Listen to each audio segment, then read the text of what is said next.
Hey guys, it's Mikexingchen. I got something to admit to everyone.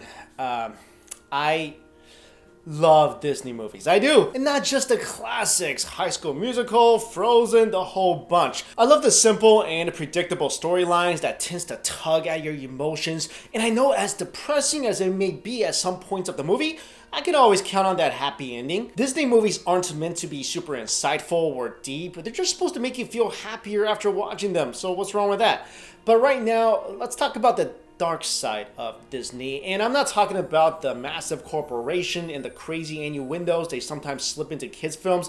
I'm talking about the stories themselves. Because if you dig deeper into the stories, you'll realize that many of those happy, optimistic characters we've known since we were kids have a rather dark and complex origin, and some of the works they originated from are even downright terrifying. Warning though, this video does contain a lot of spoilers, and if you want to retain that innocent outlook on those Disney classics, then you probably shouldn't watch this video. But if you want to know how much a sociopath Peter Pan is, then watch on.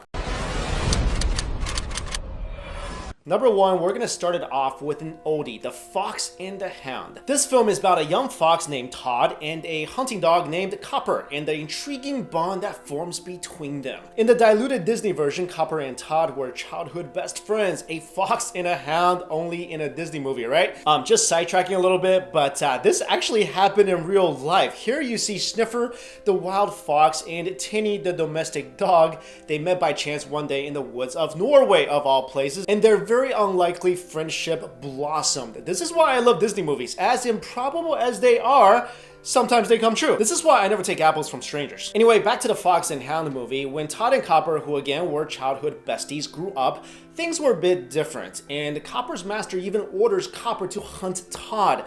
But when Todd is captured, Copper stands between Todd and a gun and refuses to allow Todd to be killed. Now that's a good friend. But in the real story written by Daniel P. Minix, there are some similarities. Copper is ordered to hunt Todd. However, instead of saving Todd, Todd dies of exhaustion due to the chase.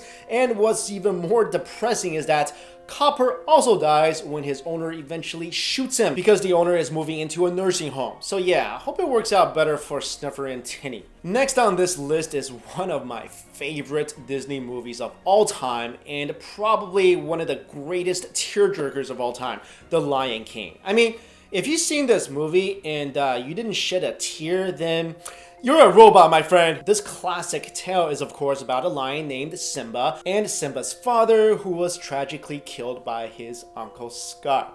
Sorry, just thinking about that scene. Then Simba, with the help of a warthog, a meerkat, and a kung fu monkey, who I guessed is the monkey version of Bruce Lee, undergoes a great adventure to regain control of the kingdom that Scar has taken over. But did you know that according to Disney, this movie was based on the famous Shakespearean play Hamlet? And of course, Hamlet is about Prince Hamlet and his plot to exact revenge on his uncle who killed his father. While Hamlet is successful, he ultimately dies in the end as well. Well, he dies, his uncle dies, his mother dies, his lover dies. Basically, everyone died. So a little less Hakuna Matata and a little more the circle of life. Number three, Peter Pan. And we are probably all pretty familiar with this story about a little boy named Peter Pan who can fly, refuses to grow up, and apparently stars in Geico commercials now. Anyway, he takes three kids named John, Wendy, and Michael to Neverland, where the children live in tree houses, eat imaginary food, fight pirates, and magically stay young forever. Sounds good, right? But in the original novel by J.M. Barrie, when Wendy first flies to Neverland, a crazy Tinkerbell convinces one of the lost boys that she's actually a bird, and Peter actually wants her killed. So yeah, he shoots her with a bow and arrow, and she almost dies. Also in the original version, Peter Pan is apparently a raging sociopath that kidnaps children. Not only does he kill pirates, well, for fun, it's suggested that he's murdering the kids as well. Because growing up is against the rules, so Peter kind of thins the kids out when they get a little bit too old, and probably tell the other kids that they went to live on a really nice Neverland farm. Yeah, think of that next time you chew on that peanut butter. Now on to number four, The Little Mermaid. In this Disney classic, Ariel is a mermaid princess that innocently falls in love with a human prince named Eric. She goes to Ursula, the sea witch, and exchanges her voice for human legs in order to persuade Eric to return her love with a kiss. And this is really frustrating. I know she couldn't talk, but couldn't she just like write him a note? And even if she didn't know how to write human words, draw him a picture, play charades, do something. In the actual fairy tale written by Hans Christian Andersen in 1837, The Little Mermaid is almost the exact same as Disney's adaptation, minus the love conquering evil stuff or any of the happiness. In the original version, the potion that gave the Little Mermaid legs actually causes her horrifying agony and feels like stepping on knife blades as she walks. Also, in accordance with the Sea Witch's contract, if the prince doesn't fall in love with her, the Little Mermaid will die and turn into sea foam. And of course, this not being Disney, the prince falls for someone else, and the Little Mermaid is given one last chance to save herself by killing the prince. But she probably watched one too many Disney movies and chose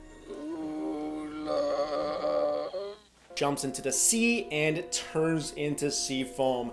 So the lesson here is, love is not all you need, and any attempt at happiness leads to death. Also, the original version is so dark, I bet if Flounder and Sebastian was in that version, they'd be killed and served at the wedding. Moving on to number 5, Cinderella. Now we all know this Disney tale. Sweet girl is forced to be a maid by her wicked stepmother and stepsisters, but a fairy godmother transforms her into a beautiful girl with a gorgeous gown for the ball with a handsome prince. The catch is everything turns back at midnight. She loses her glass slipper, leaving the palace, and the prince goes around everywhere trying to find the girl whose foot fits into the slippers. And of course, in Disneyland, everything ends with a happy ending and a bippity boppity boo. But alas, in the Brothers Grimm spin, the evil stepsisters are so adamant about fitting into the shoe that they even cut off their toes in order to do so. That I don't really get. I mean, wouldn't the pool of blood and the missing toes make the prince kind of suspicious? Also, are you telling me that Cinderella is the only girl in that whole area that has like that size foot? Anyway, the plan fails, and at Cinderella's wedding, the stepsisters' eyes are pecked out by birds as punishment for their deeds. Probably those same birds that helped Cinderella clean in the beginning of the movie. You know, now that I think about it, she talks to animals, has a mother with magical powers. Cinderella might have been a witch. Next up, we have Snow White at number 6. She is of course a lovely girl with black hair and skin as white as snow, which if you think about it, that's pretty creepy. I mean, who has skin as white as snow? That's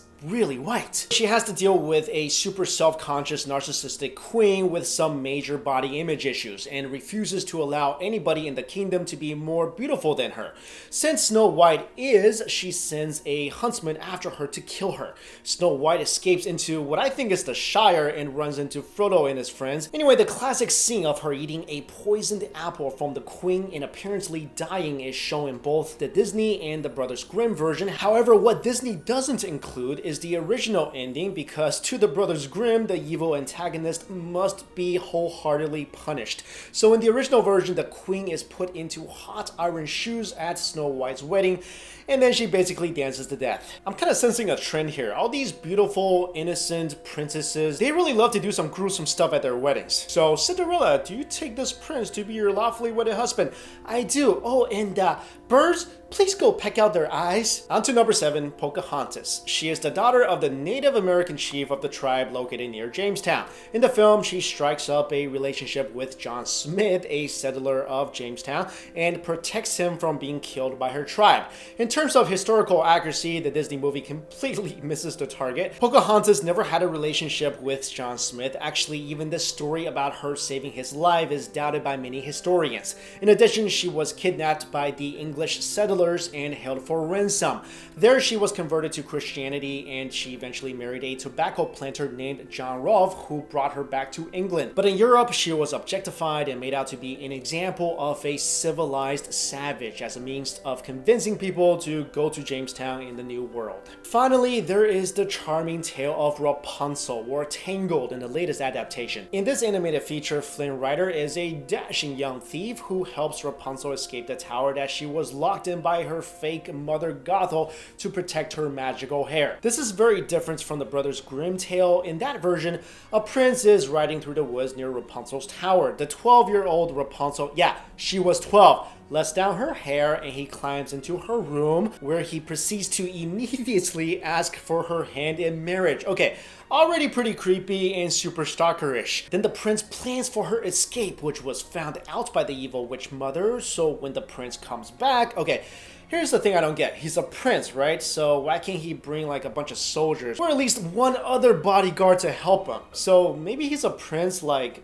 Prince is a prince? Anyway, when the prince comes back to rescue Rapunzel, the witch throws down one end of Rapunzel's lopped off hair, letting him climb up to the window. When he gets there, the witch shoves him up the tower and he falls into a bush of sharp thorns, which gouges his eyes out. But in the end, he and Rapunzel find each other and do live happily ever after. And the witch, because she dropped Rapunzel's hair out the window, and since the tower somehow has no door and has no stairs, the evil witch starves to death, which was really her fault for building such a stupid tower in the first place. I mean, how was this tower even built? No door, no stairs, and how did she even get Rapunzel up there in the first place? Speaking of Disney movies, like I mentioned, one of my favorite movies of all time is The Lion King, because I think it's an awesome movie with a just as awesome soundtrack. And personally, this is just my opinion, I feel like movies nowadays are getting more and more gruesome, more and more dark, so I appreciate a lighthearted feel-good movie every once in a while. Okay, a couple more embarrassing facts about me. My favorite Disney song, Part of Your World, Little Mermaid, and I do have the entire soundtrack of High School Musical on my phone, 1 through 3. So there you go, that's my guilty pleasure. But let me know in the comments, guys, what's your favorite Disney movie and what's your favorite Disney soundtrack? Alright guys, thanks so much for watching.